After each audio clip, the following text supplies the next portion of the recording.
patient who is out of network come to your office? Well, maybe so, maybe not.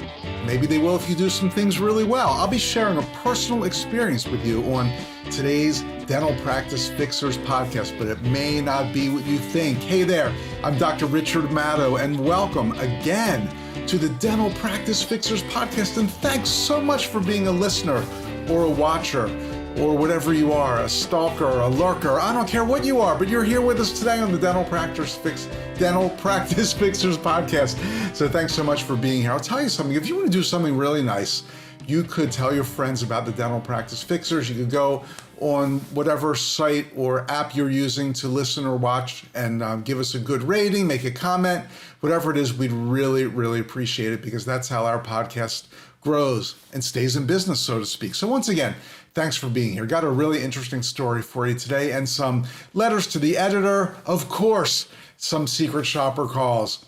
So all kinds of cool stuff. Before we get to that, I just want to let you know the promotion for a free pin pad from Fat Merchant is still going on. That means when you switch to Fat Merchant for your credit card processing, you will save tons of money because they don't charge an overage percentage. Just a low monthly fee. You'll save hundreds or maybe even $1,000 per month, like somebody who just contacted us and said they're saving over $1,000 per month. So do it. What are you waiting for? Well, if you've been waiting, now it's even more enticing because you'll get a free pin pad. Just go to madow.com/save. Use the code MADSEP, MADSEP. That's through the month of October. You'll get a free pin pad, which is worth $175. So what the heck are you waiting for? Do it right now. Okay, before we talk about today's topic, which is in-network, out-of-network, and as I said, there's a strange twist to it. We had a bunch of response from last week's podcast. Now, last week's podcast was from a doctor who wrote in and said that they've been referring to the same specialist for over 20 years and have never gotten a referral back. Wow, crazy, crazy, crazy. So if you haven't listened to that one yet, please give it a listen. It was very interesting. And again, we did get a ton of responses. I'll just read a few of them for you. This one says, hey guys, if a specialist is not referring back to you, there's probably a reason. Maybe this dentist should think about the reasons they would not be getting these referrals. That's from Dr. John F. in Lodi, California. Oh, stuck in Lodi again, Dr. John F. Yeah, I think that's a valid point. And maybe it's true with this doctor, maybe it's not, but are you providing a fantastic service so then these patients are telling their specialists, oh yeah, I love Dr. John, he's the greatest. Then that specialist will know when I want to send a patient to a GP, I'm going to send them to Dr. John F. in Lodi, California. Here's another one. This one's actually from somebody who was a guest co-host of the Dental Practice Fixers, our friend Livingston Chen in Toronto, Canada. It says, Rich, listen to the podcast about the referrals. I get a number of referrals from the orthodontist, periodontist, oral surgeon, pedodontist. The orthodontist and his family, his staff, and their family are my patients. But a little aside is that the pedo office is corporate. However, they refer to me when the parents need a dentist. I don't refer to them because of my views on corporate dentistry. You can edit that part out if you print this email. Oh, whoops. I guess I was supposed to edit that. Too late. Anything goes on the Dental Practice Fixers. To answer that doctor's question, I think when the specialist knows how you take care of your patients and sees what kind of work you do, you will have no problems getting referrals from them. Kind of what I was saying in the first letter. It's not marketing with a specialist, but it's how good your patient care is that will make them confident in referring to you. When the specialists become your patient, it is icing on the cake. Happy Canadian Thanksgiving this weekend. That's from our friend Dr. Livingston Chen in Toronto, Canada. Very interesting point about the specialists being your patients. Boy, if there's any way to get specialists to be your patients, that really is the icing on the cake. It's funny, looking back to my practice, I think one of the greatest patients I ever had was the guy who owned the local lab. It was very flattering to me that the lab owner would come to me as his dentist because he sees all the doctors' work in the area, and he came to me, and I'll tell you, he sent me patients galore because a lot of people that knew him, I don't know where he hung out, his club, his friends, whatever, they would say, hey, you must know who a good dentist is, and he would send me lots of patients, which was really cool. And I got to tell you, I would use that from time to time. If a patient wasn't so sure about our practice, I was trying to talk to them about crowns, I would throw in, hey, the owner of the lab in this community who works for 30 or 40 dentists comes to me as his patient, so maybe that tells you something. Why not? Blow your own horn if nobody else will do it for you. Okay, a couple more letters, or I think at least one more. Yeah, two more. This one says, great podcast about specialists. I think much of this is a buddy system. I send tons of patients to an orthodontist a few blocks from my office. He's a great orthodontist, but I'm pretty sure he sends a patient to a GP who is his golf buddy. They've been friends for years and always hang out together. I thought about switching, but I do want my patients to get the best treatment, and this guy is the best. That's from Rachel G. in Long Island. I think it's a good point, Dr. Rachel, that yes, it would be great if a specialist referred you, but in the end, it's about sending your patients to the best specialist. And if you know someone is the best, I feel you're kind of ethically obligated to send to that specialist. So excellent point. Okay, we've got one more. This says, Rich, I loved your suggestion about visiting the specialist's offices, PowerPoint and bagel platter in hand. I totally agree. On your calls, it seems like it was a team member making the referral. They have no idea who the best dentists are in their area. A little show and tell can go a long way towards educating them. And bringing food is always a great incentive. Thanks so much for all of the great information you and Dave have given us over the years. I remain a big fan. I have a feeling this is not his real name, Lieutenant Larry Lizard in Enid, Oklahoma. So Lieutenant Larry, great letter. Thanks so much. Dave and I are glad to provide everybody with information. We love doing it.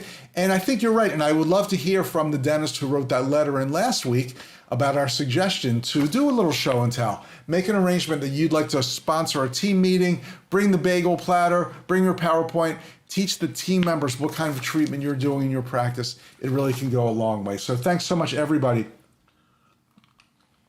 for your letters. If you'd like to write in, info@madow.com always gets the job done. info@madow.com. If it's for me, it'll be directed towards me, or I'll even give you my personal email address, Rich, R-I-C-H, @madow.com. Okay, I want to tell you about a little personal experience. Now, strangely enough, this was not with dental practices, it was with optometry practices. I love to learn from optometry practices. I think they have a lot in common with dental practices, but also, boy, optometry, they got hit up by corporate optometry decades ago, and there are so many of these huge chains. I mean, Walmart, Target, they all have optometrists. We've got big corporate chains everywhere in the US, I would suspect all over the world, but there still are a few independent optometrists who seem to be really doing well and really thriving. And here's my experience with that. When I hit 50 years of age, which is almost 12 years ago, I used to have the best vision. I was always the person that in a car could see the signs, the road signs from miles away. I never needed glasses for reading, for dentistry, the smallest. Now, it's so weird. When I was in school, we didn't use loupes. Nobody used loupes. When I started practicing, in my practice, they started becoming popular, and I did switch to loupes and finally realized how much I was missing. But for much of my practice, I just relied on my good old vision and didn't even need corrective glasses. And my vision was really sharp. So I had great vision. But then about a dozen years ago, when I hit 50, it just started going downhill, and I needed to go to an optometrist. So for years, I was visiting an optometrist near our Madow Center office in Reisterstown, Maryland. He was just a mile or two down the road from our office at the Madow Center. I didn't have insurance. I didn't really know the difference. But I got to tell you, the experience was nothing special. Was he a good optometrist? Yeah, I think he was. He worked in the offices of an ophthalmology practice, so I think that gave him kind of some instant credential that he worked for ophthalmologists who did surgery and LASIK and all kinds of fancy stuff. So I thought that was really good. But I got to tell you, as they say, I felt like a number. Feel like a number, the old Bob Seger song. And I did. They never took me back on time. I would sit in the reception room waiting. I didn't feel like the people on the team really even knew who I was. The optometrist was nice, but he was kind of businesslike. Was he good? I don't know. I guess he was. My glasses and my contact lenses seemed to work. But again, nothing special. So then my medical insurance changed and started including optometry insurance. eye insurance. And you know what? I would have stuck with this optometry office if I thought I was getting a really good experience, but I wasn't. And I decided I'm going to switch to somebody near my house. Now, my house is in downtown Baltimore. The Maddow Center offices at that time were in Reisterstown, Maryland, about 30 minutes out into the suburbs. So I said, I'm going to try somebody near my house. I didn't feel like I was getting a great experience there at the other one. And what the heck? I'll find somebody who's in my network. So I went on the website, tap, did a little searching, found this little independent practice near my house. They took my insurance. So I made an appointment there. I got to tell you, from the get-go, I was very unimpressed with the way they answered the phone. They just didn't seem to care about anything, but I figured, what the heck? I've got insurance. I might as well use it. Now, you know, it's interesting. Look, I'm not bragging here to tell you, so I'm sure you all know, I could afford to go to an optometry practice that didn't take my insurance, and I would have stayed there had I thought I was getting really fantastic treatment, but I wasn't. And I was ready for a change. So I was ready for a change. Might as well try someone that takes my insurance. Okay, so I already didn't think this was a great office, but I figured I'd give it a try. I went there, looked a little disheveled from the outside. I went inside. It was kind of dusty and dingy looking. I was already turned off. I was about 10 minutes early for my appointment, of course. Went up to the front desk, very ho-hum. They couldn't have been less excited to greet me. It was more or less, okay, have a seat. I had a seat in their dusty, dirty reception area with old magazines. I was the only person there except for like a cop in uniform. I didn't know if he was a patient or if they needed security. It was just really weird. He was just kind of sitting in the corner doing nothing. So I'm sitting in the waiting room. Time's ticking away. The whole time I can see the doctor. He's in like a little private office on his computer. I don't know what he was doing. It looked like he was surfing the web. I had no idea what he was doing. I don't care if he was doing official business. He was sitting there. There were no patients in the place, and I could see him, and I could just watch the clock as I'm running late. He's running later, just goofing around. Finally, 10 minutes after my appointment time, he comes out. He like takes a seat in the waiting room. It was so bizarre. He wasn't facing me. He like starts talking to me. He was belching a little bit. It was just completely gross. He starts reviewing my history and wasn't even looking me in the eye. It was just a bizarre experience. And then he said, okay, we'll be with you in a few minutes. He walked away. Another minute passed. Another minute passed. Another minute passed. You know what I did? I did something that in Maddow vernacular we call a WIWO. Walk in, walk out. I just left. I swear, I just looked at the receptionist, said bye, and I just left. I don't know what they ever thought happened to me. They never called me back. I WIWO'd. Walked in, walked out. You can do this at restaurants or whatever. It's an old Maddow term, but it was unbelievable. The absolute worst customer service possible, and I just left. And they never called me to say, hey, what happened? Where'd you go? Well, you know, we miss you. I just left. Have you ever done that before? It's kind of a good feeling. I don't think they even cared. So, okay, I was due for my eye exam. So again, I went back to my old office. Again, I told them that even though they didn't take that I had insurance, and even though they didn't take it, I was coming back. They couldn't have cared less. I was just a bad experience again. So nothing, crickets, as they say. Now, a year passes. I'm ready for my next exam. This just happened. This just happened a few weeks ago. And I'm thinking, I might as well try to see if there's I don't like this office. Our Maddow Center offices have moved in the meantime.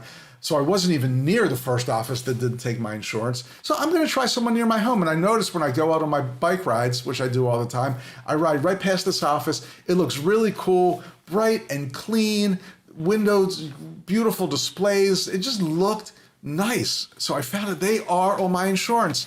And I called and I made an appointment. And you know what? They were so friendly, and they told me they were excited to see me as a new patient. And I did all the work online. I came in, they greeted me. Oh, hi, Dr. Maddow. We're so glad that you chose our office. Everything that we talk about, they did.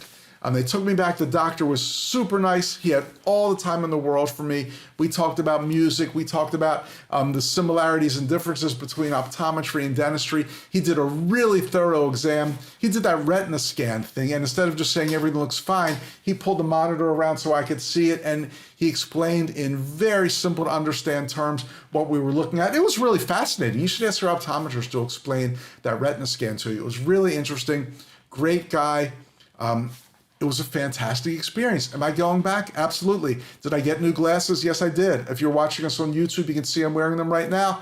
These things were expensive. And even with my discount, I spent like $800 there, plus the exam, plus I'm getting contact lenses. I'm a new patient and I'm sold.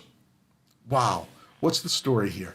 If office number one that didn't take my insurance, that wasn't in my network, had treated me as well, I would have stayed there. I never would have even known to go to this office near my house. Office number two, just horrendous, the worst experience ever, kind of what we all suspect we're gonna get in an office that's in network. But office number three, they saved the day. They take my insurance, they provided an incredible experience. I've already referred 2 people there, I swear, just unbelievable. So, all this stuff applies to dentistry. If you're not in network with people and you knock their socks off, they may go to your office. They may stick with you. But if you don't, there's no way they're going to go. And even if you do take plans, it's essential to provide incredible customer/patient service, because that first office that took my plan, they were horrendous. There's no way in the world I would ever go there. So, since we're on this theme, I thought, hey, why not do a couple secret shopper calls to optometry practices? Do they have the same issues that we do when people call as new patients? I'm going to set them up. Are you taking new patients? I want to come to your practice. Surely they will ask for the appointment, right? Or will they? I don't know. So let's do some secret shopper calls. Before we do, I just want to remind you real quickly, if you're looking for a way to bring cash-ola into your pocket, you gotta be recycling your dental scrap. Prices are so high these days for gold and palladium and precious metals. You gotta do it. And even if you're already doing it, you're getting ripped off, because most of these people are a little bit unscrupulous. They might charge you they might tell you that they do a certain percentage that you get back, but they've got these service fees and these hidden fees and high overheads.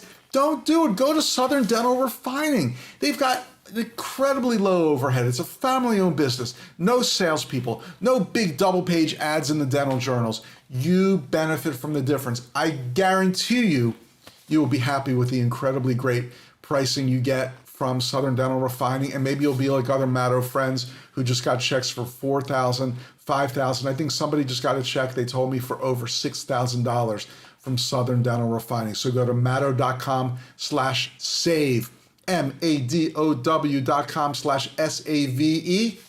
Put that money in your pocket. Okay, we did 3 secret shopper calls to optometry offices. I'm gonna go over here to Command Central. Let's do call number 1 and see if they are just like dental practices when it comes to scheduling, or I should say, not scheduling new patients. How can you tell me how much it is for an eye examination? Do you wear contact lenses also? Yes. It'll be $170 with no insurance. So if you have insurance, that may help out a little bit. Great. I'll have to check on that, but $170. Okay, thank you so much. You're welcome. Bye-bye. Okay, bye. Okay, just like dentistry, she made absolutely zero attempt to get me in as a patient. I'm calling. Obviously, I'm looking for a new optometrist. I want to know how much an exam is. She told me, and then boom, pretty much hangs up. Wow. Really, really discouraging. If I'm looking at a big eye chart right now across the room and I see the letter F, that's what I'm going to give her. I hate to say it. Sorry, you get the letter F. Okay, maybe the next one won't be as bad. Let's give it a spin. Come on now, Command Central, don't fail me. There we go. Hi, are you seeing new patients in your office? We are. Right now, we're kind of heavily booked. We're scheduling appointments for the end of November for our next available. Wow, so about 6 or 7 weeks from now. Yes, sir. Mm-hmm. And how much is a regular appointment, just an examination? For a regular eyeglass exam, it's $65. If the patient has to be dilated, it's $85. And how about for contacts? Contacts, $125 if the patient has worn them before.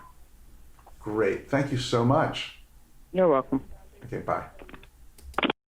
Wow. A few things about that call. First of all, could she have been more blasé and unexcited that a new patient was calling, who out of all the eye doctor places in Baltimore, which again, when I take my bike ride, I think I passed like 10 of them, of all the places, we're calling your office. We want to go to your office. She couldn't give a you-know-what. And you know what? It's unacceptable to have your next new patient appointment be 6 weeks from now. If that's the case, you are losing patients, you are not growing. Unacceptable. But since that is the case, why does she have to present it with a negative? Well, I just want to warn you, or have why couldn't she just say, we'd love to see you. Can you come in on November 18th or whatever it is? At least don't make it into a negative. As unacceptable as it is, make every attempt to be positive and excited and get the new patient in. So again, I'm looking across the room. I still see a big F on that eye chart. Okay, one more call. Let's see what happens here. Hi, can you tell me what the cost is for a regular eye examination? Are you wanting contacts or just a regular exam for glasses? Both. For both? Give me just one moment. And this is without insurance? Yeah, correct. Okay, and give me just a moment. Sure. Not great, but I like her better already. At least she has a little spark or enthusiasm in her voice. Nothing on hold, no music. And sir, have you been seen here before, or would No. you be a new patient? Be New patient? Yeah, Okay, give me just a moment. sure. Wow, another moment. She needs a lot of moments. This magic moment. I'm providing my own on-hold music here.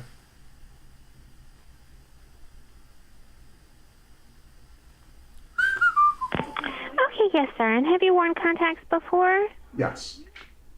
Okay. All right, so it would be about $157. For the whole thing combined, regular and contacts?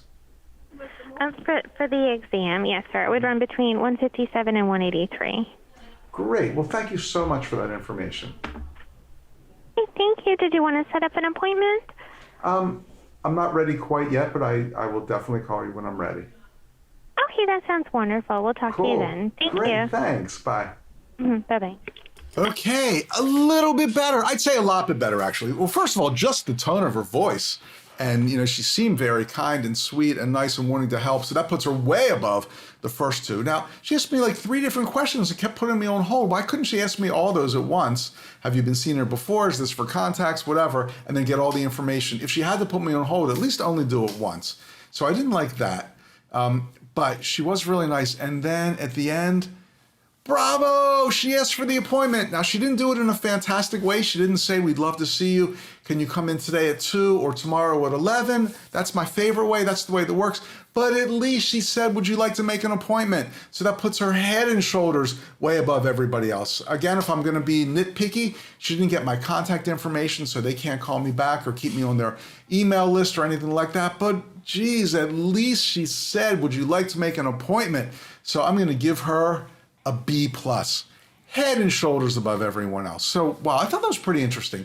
I always like to see what other businesses have in common with dental practices and try to learn from that. I think I've talked about this before. Hair salons actually have a lot in common with us, sometimes more so than medical offices. They don't care about anything. They just have a horrible customer service. But yeah, very interesting to see what's going on in the world of optometry. So, thank you so much for listening to this week's episode of the Dental Practice Fixers. Again, subscribe on YouTube, make some comments on iTunes or Spotify or Stitcher, give us a good rating and tell your friends. That's all we ask. That's all we ask. Also, if you want to find out how your practice is doing, we can give you a free data analysis, no pressure, no obligation, no nothing. We'll just let you know how things are going in your practice and tell you where you're strong, where you're weak, how you can improve, and maybe even give you some great suggestions to do so. Go to matto.com/snapshot, and it just takes 2 minutes, and we'll do a great snapshot analysis for you. Again, that's matto.com/snapshot.